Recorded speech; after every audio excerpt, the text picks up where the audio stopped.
Yesterday, MuggleNet.com ran an exclusive story about a new premium subscription service that is being offered by the newly merged brand between Pottermore and Warner Brothers. And that is going to be called Wizarding World Gold.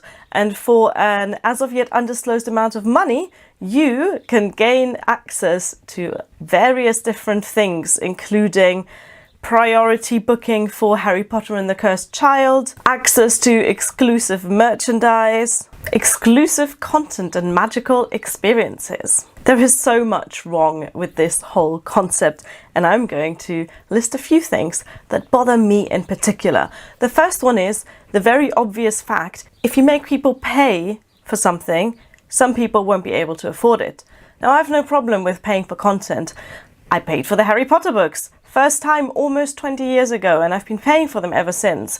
I buy the illustrated editions, I download the audiobooks from Audible, I buy branded merchandise, I watch the Fantastic Beasts films in the cinema. I'm already paying for content. Am I going to pay a monthly subscription, even if it's, say, £1 a month, just to get access to all of these things? No. I think that's going a bit too far. It's completely exclusionary. It completely excludes people who can't afford it. A huge amount of people who won't be able to afford it. And even if it is £1 or $1 a month, some people don't have an extra pound or an extra dollar a month. And it sucks that they will be shut out from these exclusive experiences.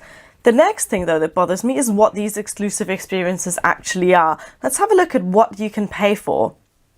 Oh, it's the ability to buy more things. You get access to priority booking for Harry Potter and the Cursed Child.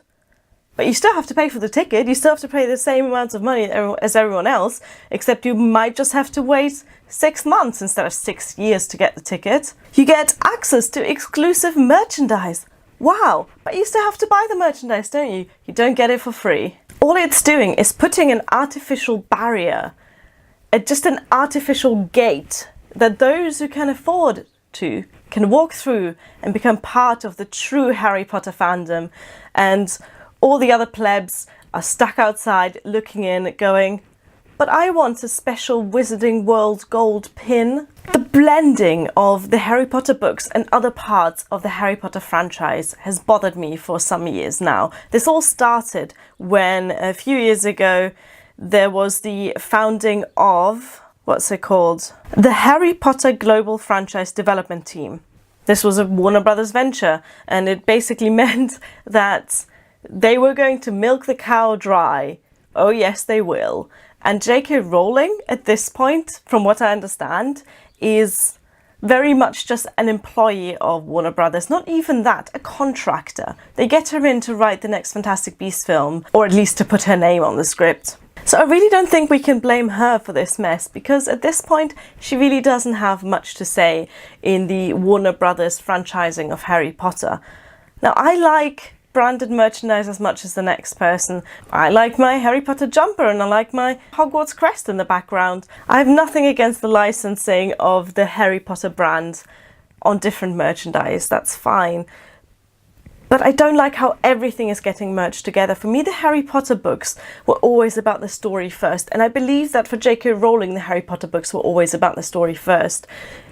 If you think back to decades ago, she was quite opposed to having merchandise. She was quite opposed to having this commercialization of her story. Harry Potter is unique because it's a book.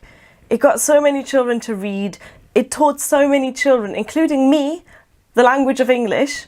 It got us all involved in literature. It got us all involved in storytelling.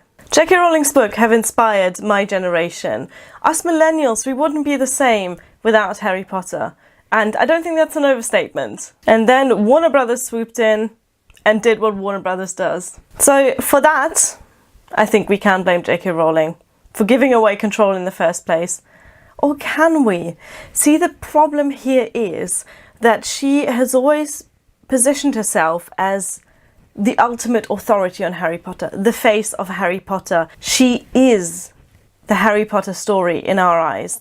And that is a persona that she has perpetuated herself. So now, when we fans see things that we don't like, our natural first instinct is to blame her, because she is the face of Harry Potter, right? So at this point, I think she has to distance herself from this franchise, and she has to be open about what she has and what she doesn't have control over. Because I don't think that the J.K. Rowling of 20 years ago would have had anything to do with Harry Potter and the Cursed Child, or the Fantastic Beasts as a film series, or this Wizarding World Gold nonsense. What's going to happen next? Well, I don't believe that this is going to be a success.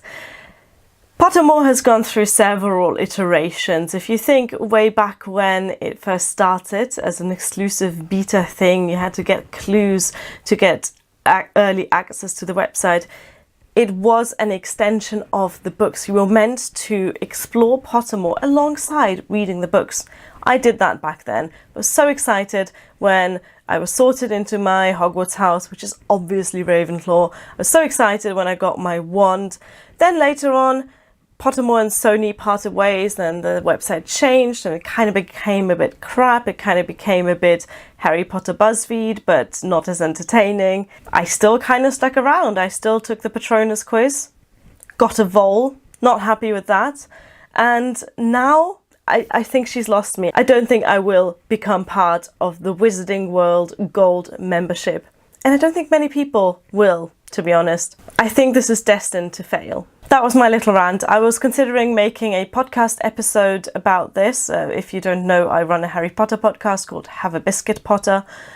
But I didn't really want to ruin the podcast, which is just about the books, with my rant about the franchise. Let me know if you are going to be subscribing to Wizarding World Gold, or if you are as annoyed about this as I am.